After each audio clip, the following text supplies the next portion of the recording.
So, I remember, all Bibles have maps, and the new map of Israel was out on the table, and there was a airport near Jerusalem with a jet sign like you have on maps.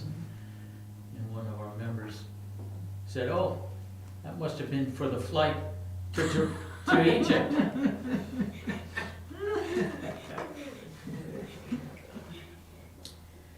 Egypt was prosperous long before Abraham's time, and that was 2000 BC. Ancient culture. They had mineral deposits.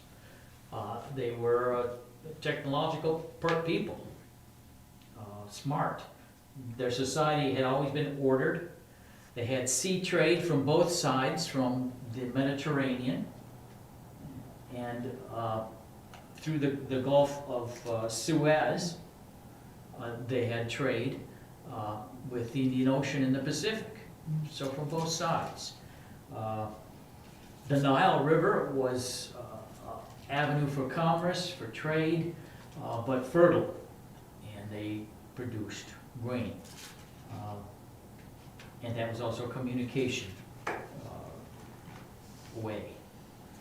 In 600 BC, about the time of Jeremiah or so, they cut a canal from the Red Sea to the Nile River, and so now they could have transport from the Indian Ocean by water all the way into the Mediterranean Sea. So it was like the Panama Canal. And of course that was a big building project, but it's amazing how much we know about Egypt through their records. They had records. Abram found a haven there when there was a famine. He went down there. We studied Abram in chapter 12 of Genesis, but got off on the wrong foot with just about everyone, including God, when he urged Sarai to divulge only that she was his sister. Well, look, we read, the Lord plagued Pharaoh in his house. And too bad that Pharaoh didn't record in capital letters in his royal records that the God of Abraham, Yahweh, the Lord, should not be crossed in the future. But that didn't get communicated down the line. Joseph, a couple generations after Abram, was sold to traders, sold to Potiphar, captain of Pharaoh's guard. And at that time, he was known to be of the Hebrew people. I don't think it necessarily meant it did. Jacob's lineage was only 70 people. So what that meant was people from up north, the tribes from up there. We know that he was, Joseph, charged with attempted rape, thrown in prison. We read, the Lord was with Joseph. He gave Joseph the ability to interpret dreams. And I don't know if he could interpret all dreams or only those that God gave to those who were in contact with Joseph. But we know that he could interpret dreams. In fact, it was dreams of preeminence that got Joseph in trouble with his brothers. Of course, along with favoritism and jealousy. But at any rate, Joseph went down to Egypt, and it provided a haven for the house of Israel. Jacob, same, God changed his name to Israel. And there were 70 people that went down.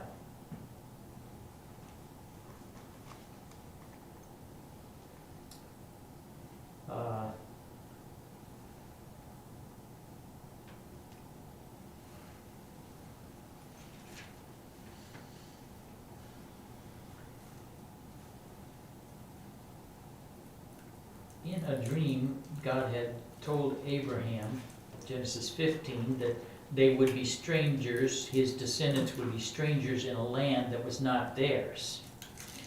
A reference to Egypt. Why he would call them strangers is because God had provided them a home, a promised land already. So when Jacob, Israel went down south, they were strangers. The real home was up there in the promised land. your people, Abraham, will serve them, and they will afflict your people 400 years. And this nation whom they serve I will judge. Afterward, they, your people, shall come out with great possessions. And that's when God cut a covenant. He passed between the severed animals as a sign that he would keep not only this promise, but the promise of a Messiah too.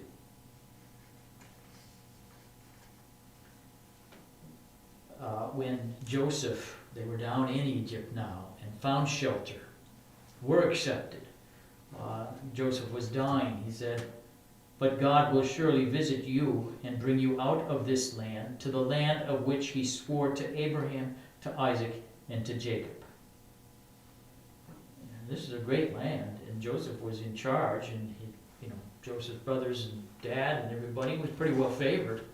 But he says, no, you got a land that God gave you.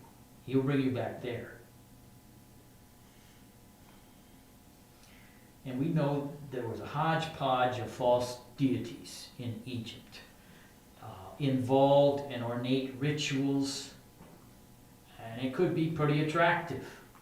So it wasn't a good place for the faith. False gods don't produce peace on earth.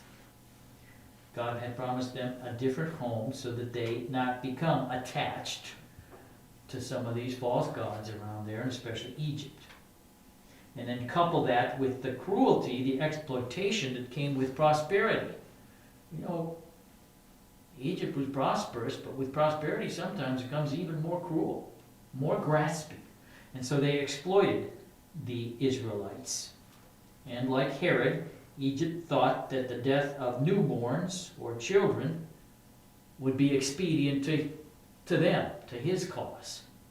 And so human life was not the highest good in that culture, and even as doesn't seem to be in ours. It is a means to an end, and it made conditions ripe for Moses to come along, who promised to be a deliverer, although the people were a little reluctant at first. So was Moses. Yeah, and so was Moses.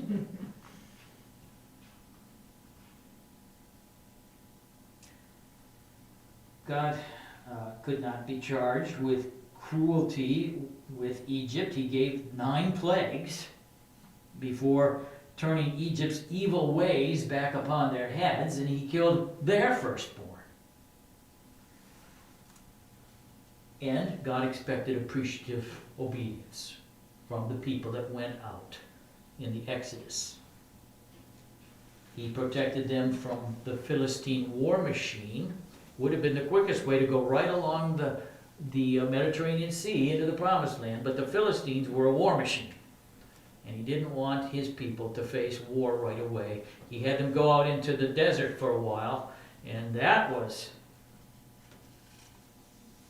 a disaster. They complained. And the melons and the cucumbers back in Egypt.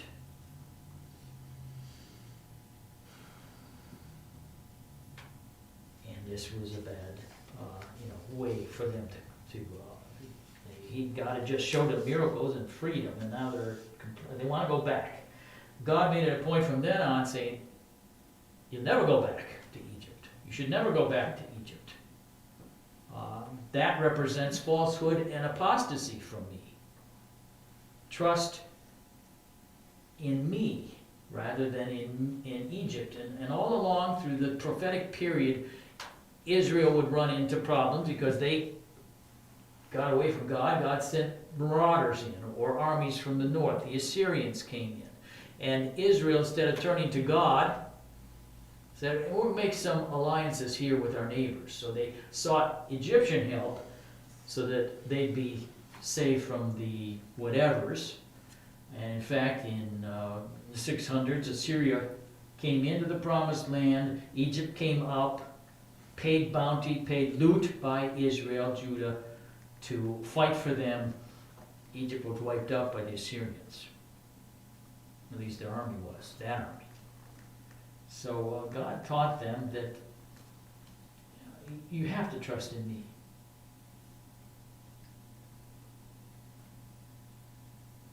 Which tells us that there's nothing new under the sun. Political intrigue, alliances, whether public or behind the curtain. A trust in man was as common then as it is now. Or as common now as then.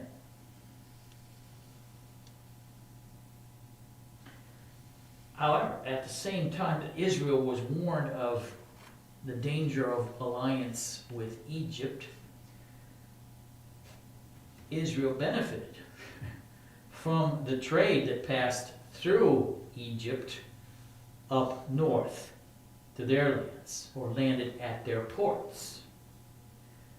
Which is to say, we live in the world. Doesn't mean we hate the world, as far as it being, a place where people live and have to get along. Those others might be kept in darkness for Satan, but they do, most of them still do, have a semblance of conscience, and people work, they perform services, they help to order society, whatever. And so, just like us, we benefit from people of the world. Some of them are good friends of ours. We don't ask for another surgeon when we see one with a turban head or a burqa. We don't like what they believe, but we don't hate them for that or avoid them. Actually, there are targets for evangelism. We can be lights to them. So what I'm saying is God works in both the kingdom of the left hand, kingdom of power, of governments, and he works in the kingdom on the right of the church and of grace. Psalm 140 says, I know that the Lord will maintain the cause of the afflicted and justice for the poor. And Psalm 103, the Lord has established his throne in heaven, and his kingdom rules over all. So he uses both kingdoms, he works in both kingdoms for the benefit of his people.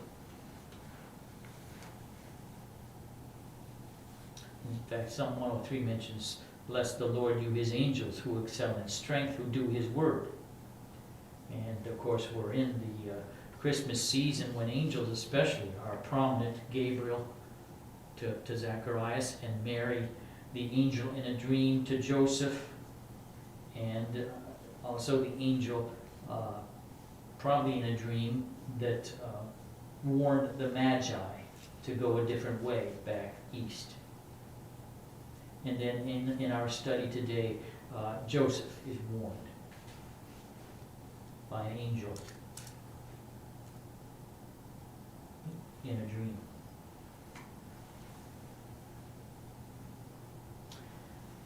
Well, despite the fact that God had warned that, stay away from Egypt,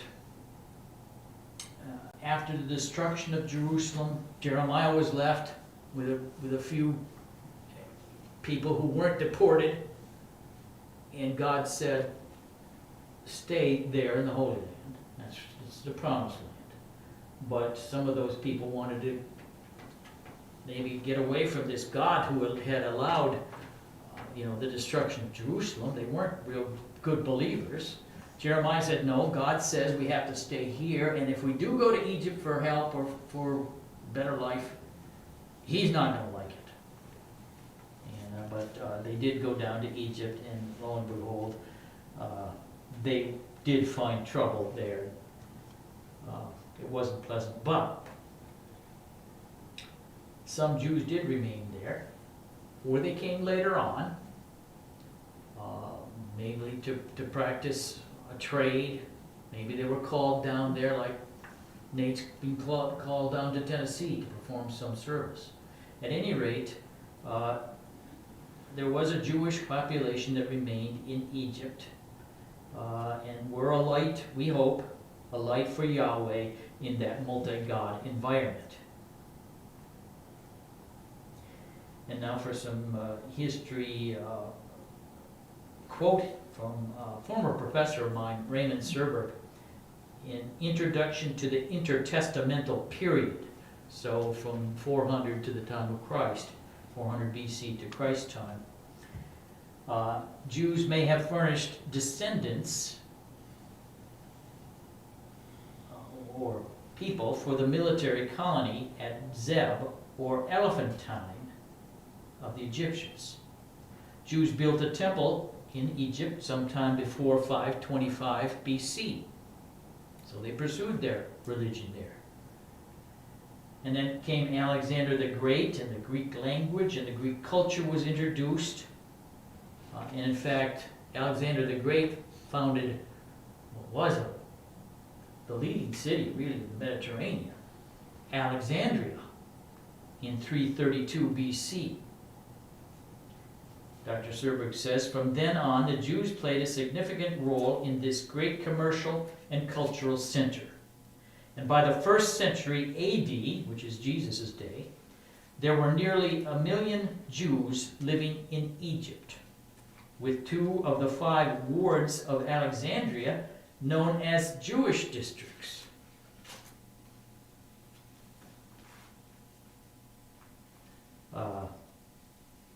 He talks about then the Greek translation of the Hebrew Old Testament originated down in Egypt. And why not? There's tons of Jews down there, and they were religious, at least they had a temple.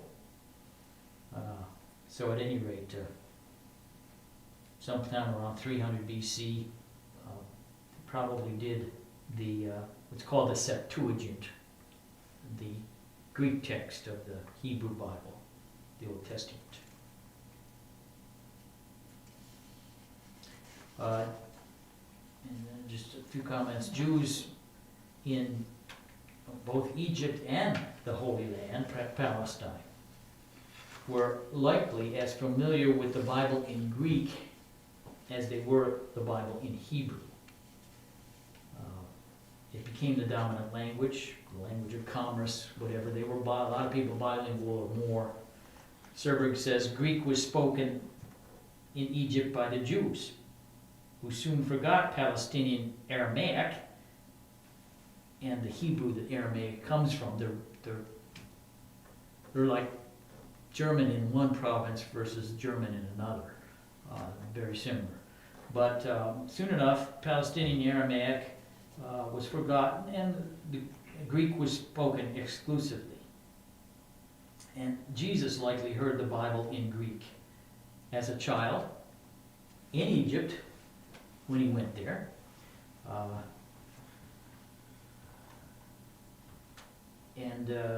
Certainly it was well known in the culture of Palestine. We find many quotes from the Old Testament, not from word for word from the Hebrew, but from the Greek. And just reminder that the Bible is going to find a home. God wants it to find a home in cultures, not only orally, but with translation work.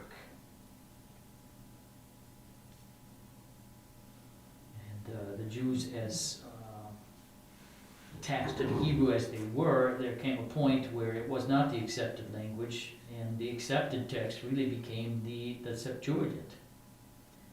And the point of the Bible isn't that we hold it out as holy, although it is, but what is holy is the words that transmit understanding.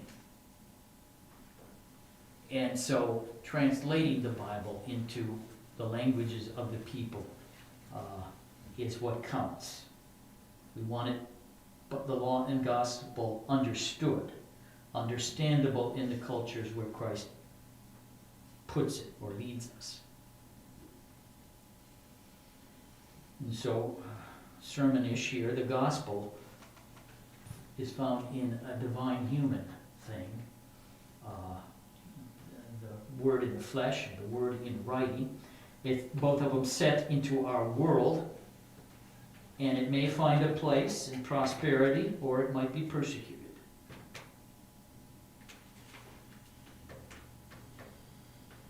The church lives under the cross. Glory is present. Angels still work. Miracles are still done. The message from God is a miracle in itself. But we don't look for glory in this life. It won't be foremost. It will be when we go to paradise and when we're in the resurrection. But right now, glory is glimpsed at, and we have to accept that it'll be full by faith. And so with that, Matthew chapter 2, verse 13. The wise men had come, given gifts, been warned in a dream that they should return to Herod. Matthew 2:13. Now when they, the wise men, had departed, behold, an angel of the Lord appeared to Joseph in a dream, saying, Arise, take the young child and his mother, flee to Egypt, and stay there until I bring you word. For Herod will seek the young child to destroy him. And there we are, we're basking in the glow of this edifying visit from strangers who weren't strangers. They adored, they worshipped the Christ child. And the moment they leave, immediately, almost in a dream, when they had departed, an angel of the Lord appeared to Joseph to say, danger. But that's love is. But God gives us the first, the edification, the encouragement, so that we can do the second. We live as wanted men in Satan's eyes. We have a target on our back. But in God's eyes, he knows more than Satan. He messes up Satan's aim. He knew Herod because God knows Satan. And Bethlehem, like I said in the sermon, is less than 10 miles due south of Jerusalem, on the road leading to Egypt, the trade route. So it was easy striking distance for Herod to get Jesus.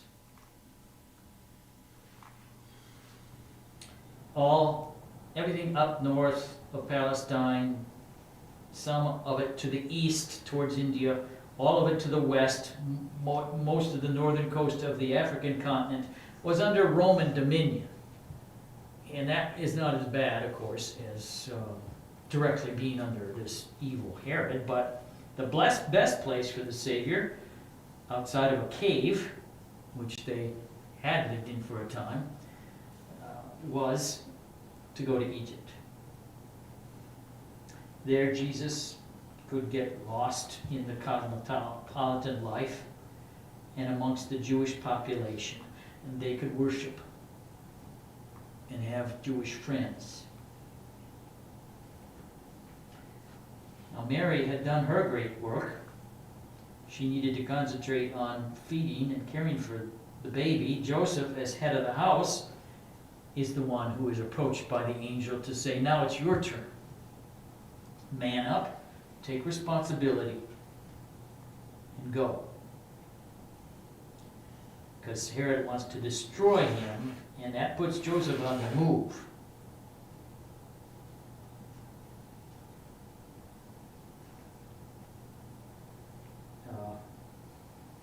Go to Egypt, like I've said, for centuries, that was not the place that you wanted to go if you were a Jew. But this is new times. It's the new covenant. Things are upside down, if you will, in a good sense. The new supersedes the old. And so go to Egypt, and what is the angel's promise? I'll tell you when the coast is clear. God's got this. But you have to act the part of a believer. And believing isn't a static occupation. It's not a pastime. It calls for your entire being. All your heart, all your soul, all your mind, all your strength. Because Satan plays for keeps.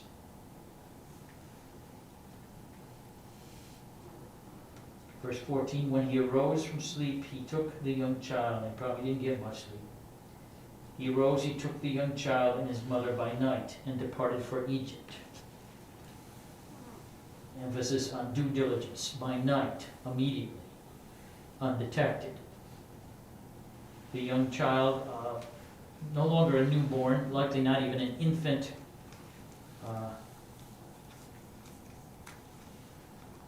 probably around 2-ish, 1 or 2.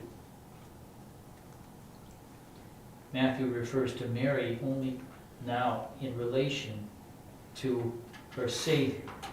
Take the young child and his mother.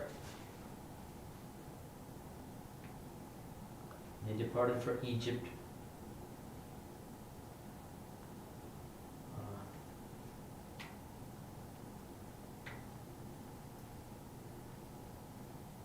It's not just the distance here, I think, is maybe suggested by, they didn't just, we just don't, Matthew just doesn't record that they came to Egypt, but the distance, the departure. They have to leave the promised land in his own Palestinian Jewish culture. And so, it hasn't been easy from a cattle trough to feed trough to Egypt. And Joseph and Mary are beginning to see what Simeon had said. This child, it will be a sign that will be spoken against. So they departed for Egypt, in verse 15, and was there until the death of Herod, that it might be fulfilled, which was spoken by the Lord through the prophet, saying, out of Egypt I called my son.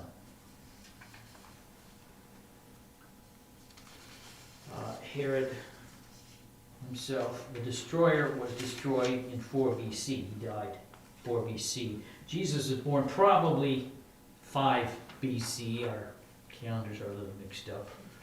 So for about 9 years or so, Herod and Jesus are living on earth. Not happy together, but nevertheless.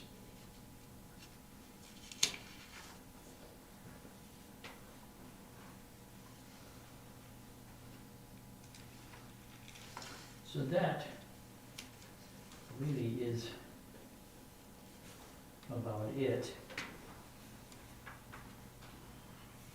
Verse 19, catches us up. Now when Herod was dead, behold, an angel of the Lord appeared in a dream to Joseph in Egypt, saying, arise, take the young child and his mother, and go to the land of Israel, for those who sought the young child's life are dead. Then he arose, took the young child and his mother, and came into the land of Egypt. But when he... Israel. Go ahead. Land of Israel. Oh, what did I say? Egypt. Thank you. When he heard that Archelaus was reigning over Judea instead of his father Herod, he was afraid to go there, down around Jerusalem. And being warned by God in a dream, this is the fourth communication by God to Joseph. He turned aside into the region of Galilee, and came and dwelt in the city called Nazareth, that it might be fulfilled, which was spoken by the prophets. He shall be called a Nazarene.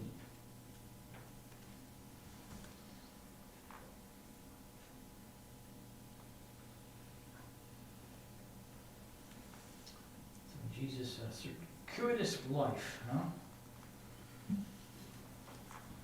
The gospel resided in Egypt for a while. Suggestive of the fact that it's for all people. Good news to all people, for to you shall be born this day a Savior. Questions or comments? This doesn't have to do with this Bible study, but Stephen and Julia Deers were at church at Good Shepherd. Oh, Their 2 little ones this morning. And good. so they said to pass on their greeting to everybody here.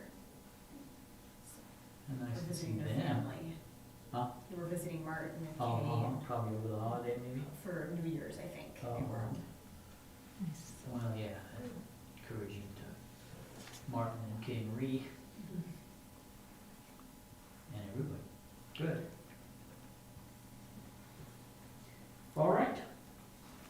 The Lord be with you. No.